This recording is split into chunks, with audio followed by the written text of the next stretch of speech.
भारत माता की जय। वंदे मातरम। जय श्री राम भाइयों।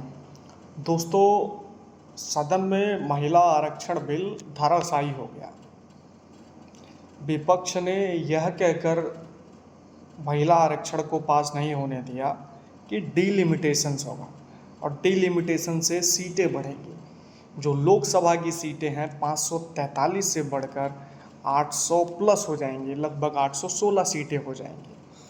उनका कहना था हम महिला आरक्षण के खिलाफ नहीं हैं, यदि महिला आरक्षण देना ही है तो 543 सीटों में ही दो। ऐसा कहकर उन्होंने इस बिल के समर्थन में वोट नहीं किया। दोस्तों, अब बिल के समर्थन में वोट करना न करना ऐसा कोई पहली बार नहीं हुआ।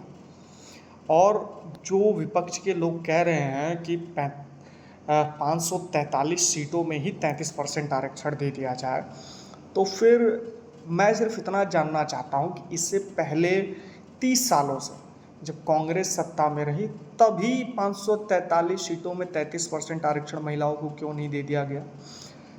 अगर हम 543 सीटों पर 33% आरक्षण देने की बात कर रहे हैं तो 816 सीटों में 33% आरक्षण क्यों नहीं दे सकते।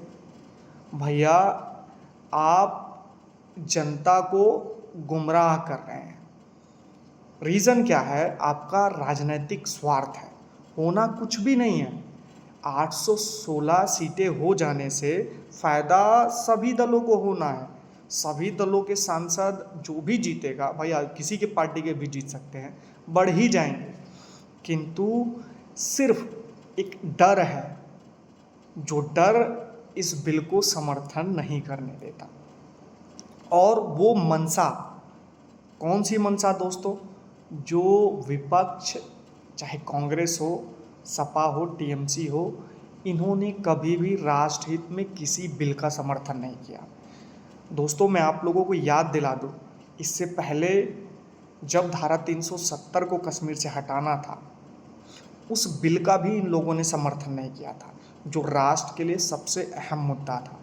दोस्तों, चाहे मुस्लिम महिलाओं के 3 तलाक की बात हो, ये मुस्लिम महिलाओं के आरक्षण की बात तो करते हैं, लेकिन उनका 3 तलाक हो, उनका हलाला हो, उनका मुता हो, ये सब जो चीज़ें हो रही है इसका ये लोग समर्थन करते हैं। दोस्तों, उसके बाद वक्फ बोर्ड हो या सीए का कानून हो, जिसमें मुस्लिमों को भड़काकर इन लोगों ने कहा कि आपकी नागरिकता चली जाएगी, महीनों तक रोड जाम करवाए, दिल्ली में दंगे करवाए। असल में वास्तविकता यही है कि ये लोग कभी राष्ट्र के हित में कोई भी बिल आएगा ये समर्थन नहीं करेंगे। ये कोई ऐसा पहला बिल नहीं है महिला आरक्षण बिल। ये तो हम लोगों को पता था कि महिला आरक्षण पे भी यही होना है। और यही नहीं, मैं कह रहा हूँ यूसीसी यूनिफॉर्म सिविल कोड का भी बिल आए, देख लेना, वो भी राष्ट्र के लिए ज़रूरी है। लेकिन ये सब के सब उस बिल का विरोध करेंगे। यूनिफॉर्म सिविल कोड को हटा दो, एक देश एक चुनाव का बिल ले आओ।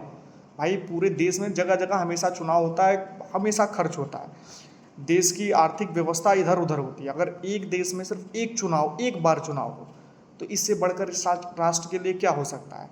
किंतु मैं कह रहा हूँ इस बिल का भी समर्थन ये नहीं करेंगे, जनता को भ्रमित करेंगे। वही महिला आरक्षण पे भी किया है, जबकि महिला आरक्षण के बिल का समर्थन हो जाना था। डीलिमिटेशंस भी बहुत बड़ा मुद्दा नहीं है भैया, सीटें बढ़ जाएंगी। कई जिले हैं जो आज भी विकास से वंचित है, एक लोकसभा में उनका विकास नहीं हो पा रहा, एक सांसद के बस की नहीं है संभालना। ऐसे ही हमारा गृह जिला जौनपुर में 2 लोकसभा सीटें हैं, जौनपुर लोकसभा और मछली शहर। नहीं हो सकता भैया, बहुत बड़ा है जौनपुर हमारे घर से 60 किलोमीटर की दूरी पे है। तो हमें भी ज़रूरी है कि लोकसभा की सीटें बढ़ाई जाए, कोई नया सांसद जुड़े हमसे और हमारे ज़िले का विकास हो। तो दोस्तों, बात समझ की है, जनता को गुमराह करना बहुत आसान है जाति के नाम पे, पीडीए के नाम पे। किंतु वास्तविकता यही है, आज का विपक्ष कमज़ोर, लाचार, कायर और मूर्ख है, सत्ता का लालची है।